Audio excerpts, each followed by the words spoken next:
Hello dear student, एक बार फिर से स्वागत करते हैं हम अपने नए यूट्यूब चैनल रोहित अध्ययन के ऊपर। और आज की कक्षा में हम लोग बिहार बोर्ड के क्लास 10th का अर्थशास्त्र लेकर के आए हैं, जिसका नाम है हमारी अर्थव्यवस्था। हमारी अर्थव्यवस्था सामाजिक विज्ञान की वह शाखा है जिसके अंतर्गत बिहार बोर्ड 10 से 15 क्वेश्चन कम से कम 15 मार्क्स का लेकर के आता है। और अपने सामाजिक विज्ञान के 4 विषयों में यह एक मुख्य विषय है। अर्थव्यवस्था, देश के आवंटन की व्यवस्था, उत्पादन की व्यवस्था, मुद्रा, बैंकिंग, नियम, ये विनिमय, इन सभी चीजों को सिखाता है, इन सभी चीजों को बताता है। तो आप लोग अपने इस वीडियो के साथ बने रहिएगा, इस चैनल के साथ बने रहिएगा। और आज हम अर्थव्यवस्था को एकदम बेसिक से स्टार्ट करने वाले हैं। आज हम इसके सिलेबस को देख लेते हैं, आज इसके हम चैप्टर्स को देख लेते हैं। उसके बाद एक एक करके ये सारे चैप्टर्स को अपने इस चैनल पे खत्म किया जाएगा। तो बने रहिए अपने इस चैनल के साथ। और हमारी अर्थव्यवस्था में जो पहला चैप्टर आता है वो है अर्थव्यवस्था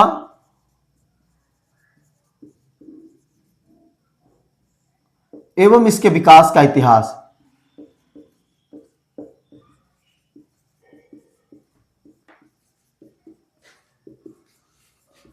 अर्थव्यवस्था एवं इसके विकास का इतिहास, यह अपना पहला चैप्टर है। इस चैप्टर से शुरुआत हो जाता है और यह क्रम दर क्रम आगे की तरफ हमें यह बताते चलता है कि देश में किस प्रकार की इकोनॉमिक सिस्टम चल रही है, पूरे दुनिया में इकोनॉमिक सिस्टम किस प्रकार से चल रहा है और इसका क्या प्रभाव है, देश की जनता को इसका क्या लाभ मिलता है और देश की जनता इसके साथ कैसे समन्वय बनाता है। यह सारा चैप्टर हमको सिखाने का काम करता है। तो आप देखते चलेंगे। और हमारा ये दूसरा है राज्य एवं राष्ट्र की आय। राज्य एवं राष्ट्र की आय, ये अपने क्लास 10th का दूसरा चैप्टर है। उसके बाद क्लास 10th के तीसरा चैप्टर है मुद्रा, बचत एवं साख। मुद्रा, बचत एवं साख। अपना चौथा चैप्टर है हमारी वित्तीय संस्थाएं। हमारी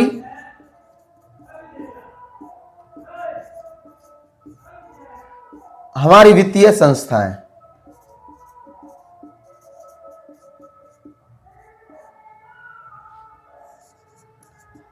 उसके बाद हमारा 5वां चैप्टर है रोजगार एवं सेवाएं।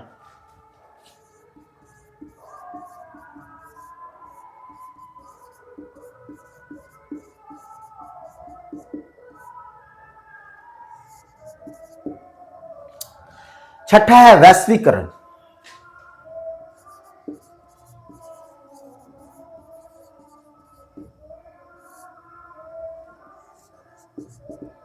एवं 7वां है उपभोक्ता जागरण एवं संरक्षण।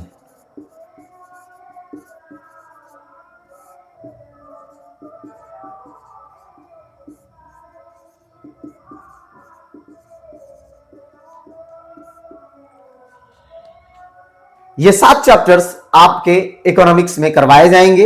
आपके क्लास 10th को के लिए ये 7 चैप्टर्स दिए गए हैं।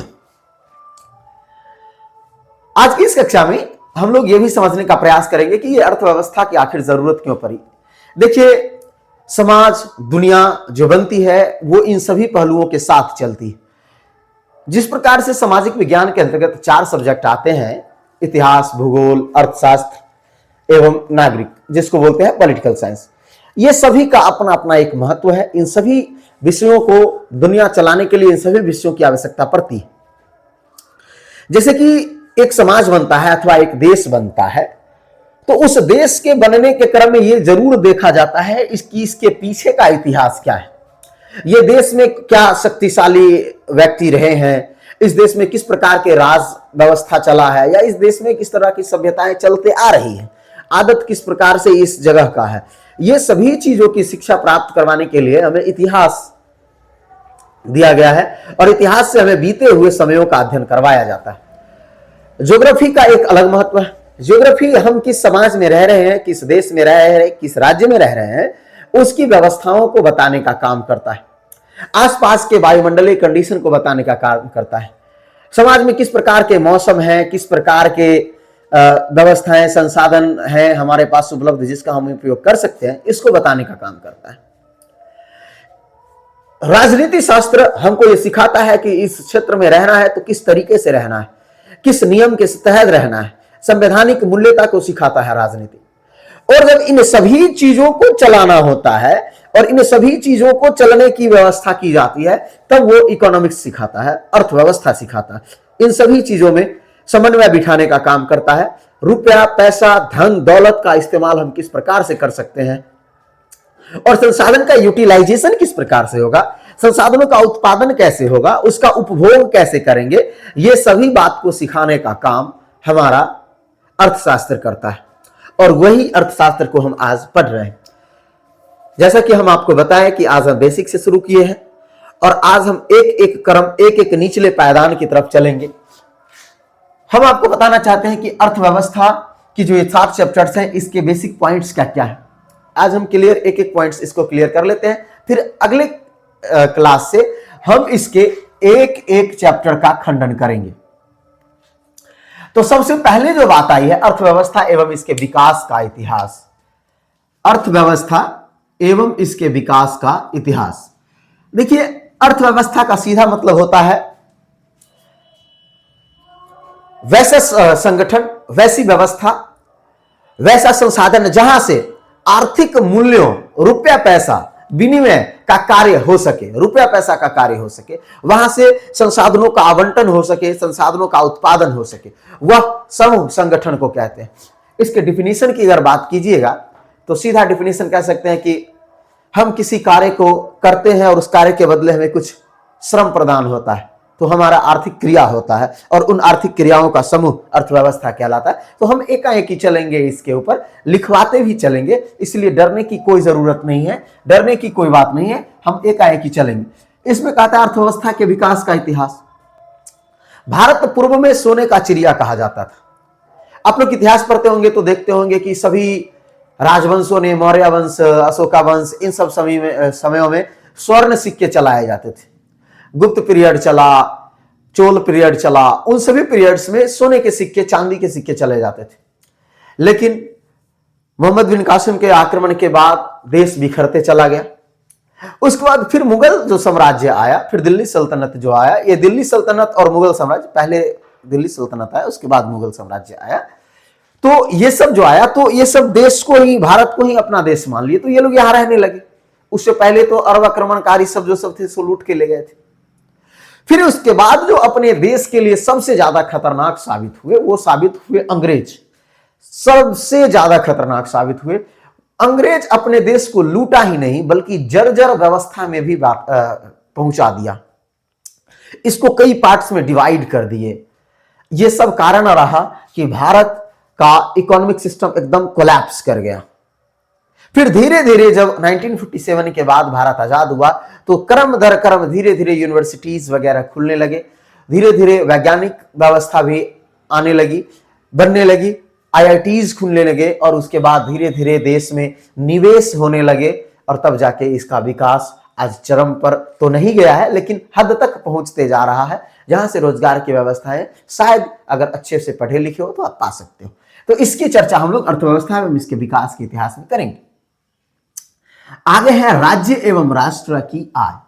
तो राज्य एवं राष्ट्र की आय में हम जानने को मिलेगा कि एक राज्य की आय अथवा एक राष्ट्र की आय किस प्रकार से बढ़ती है, राज्य की आय अथवा राष्ट्र की आय किस प्रकार से निर्भर करती है। राज्य और राष्ट्र की आय को देखेंगे, उसी में हम देखेंगे कि प्रति व्यक्ति आय क्या है।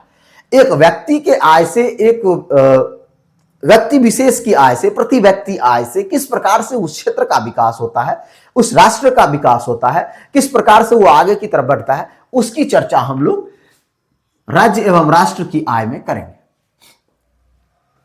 अपना तीसरा चैप्टर है मुद्रा, बचत एवं साख।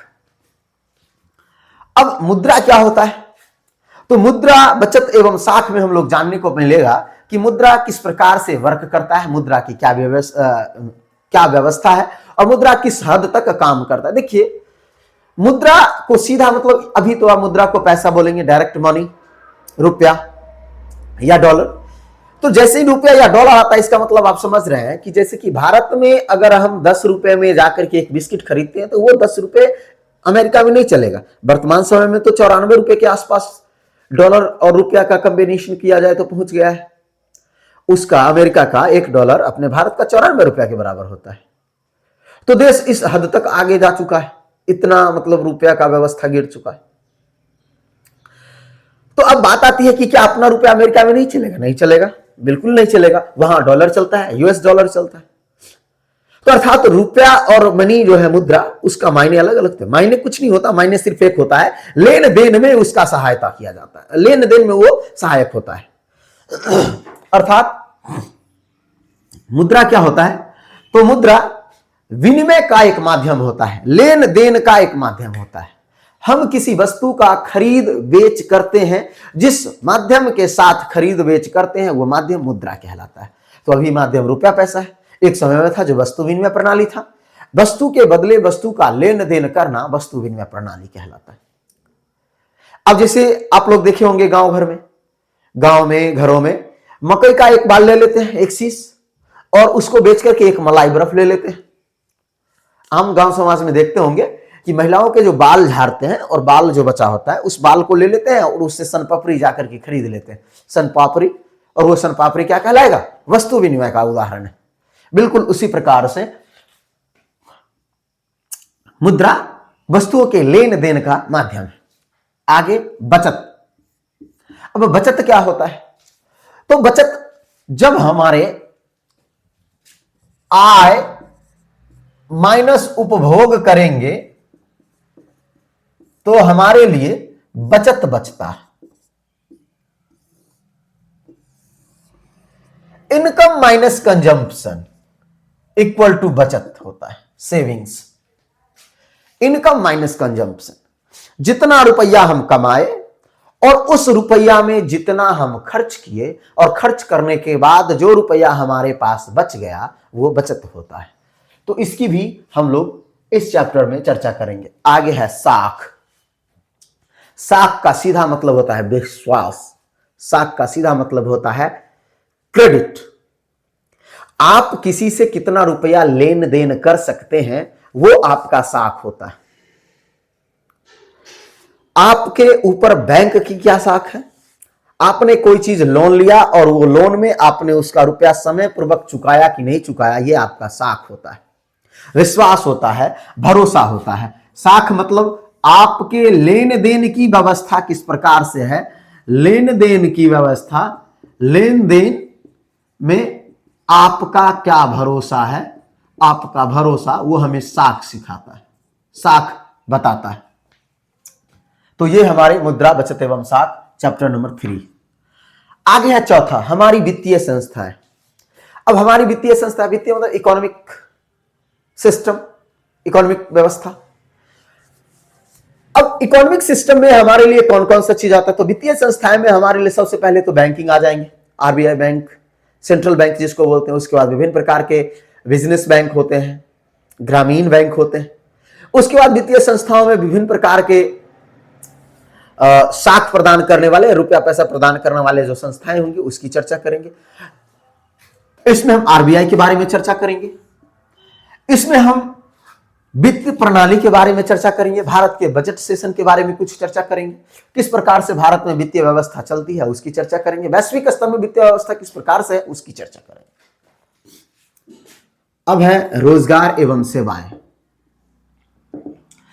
रोजगार एवं सेवाएं, तो रोजगार क्या होता है? रोजगार एवं सेवाएं, तो रोजगार होता है आपकी योग्यता के अनुसार से कार्य मिलना, आपका रोजगार कहलाता है। रोजगार योग्यता के अनुसार से कार्य मिलना, योग्यता के अनुसार से कार्य मिलना, यही रोजगार कहलाता है। अब आप कर चुके हैं एमबीए, बीबीए, बीसीए, बीटेक और जाके पकौड़ा तल रहे हैं, तो ये रोजगार नहीं हुआ, ये जीविकोपार्जन हुआ। अगर आप पढ़े हुए हैं और पढ़े लिखे हैं तो आपको अंतर पता होगा।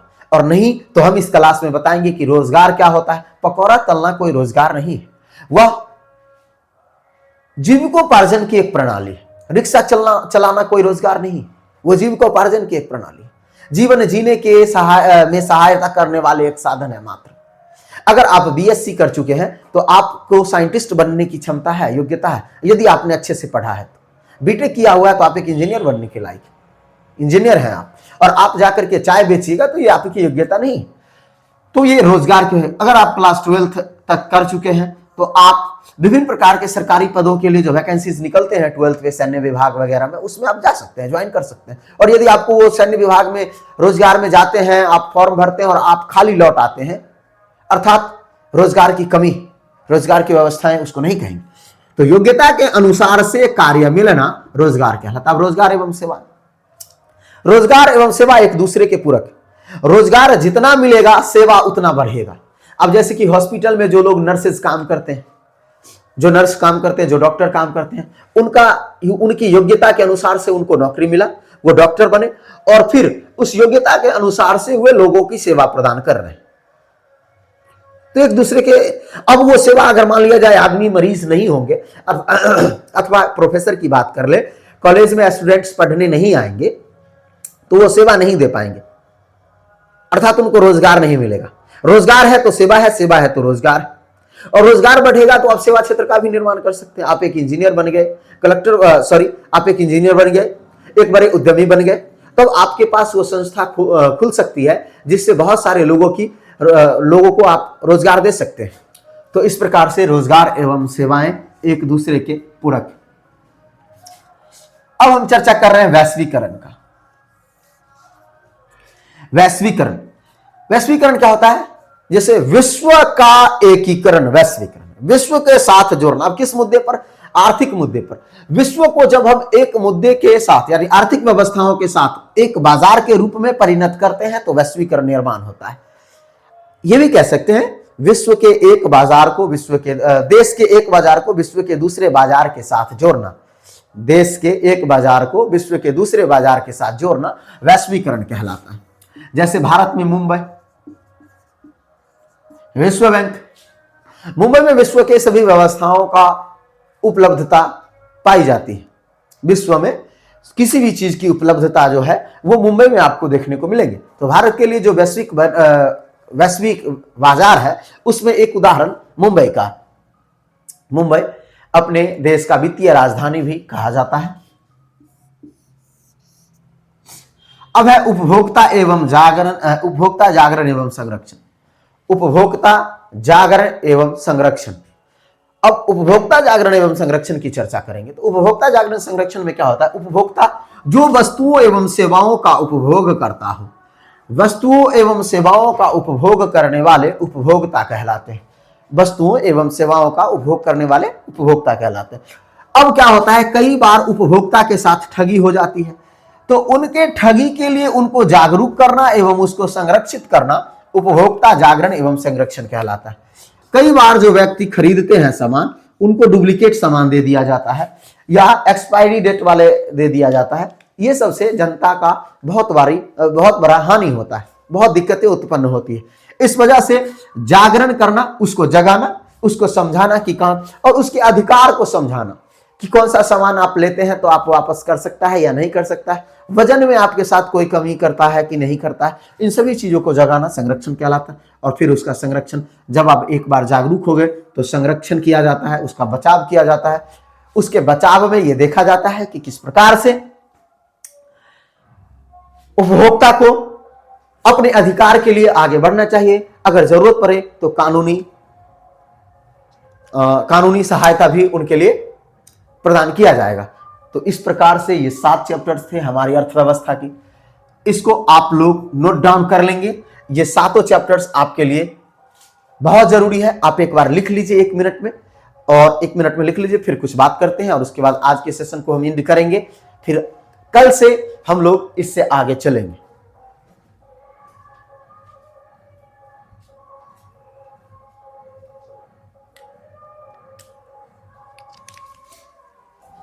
आप लोग लिख लिए होंगे तो एक चीज और हम आपसे बात करने वाले हैं। डियर स्टूडेंट, किसी भी फील्ड में, किसी भी जगह पर कंटिन्यूटी सबसे ज्यादा मायने रहता है।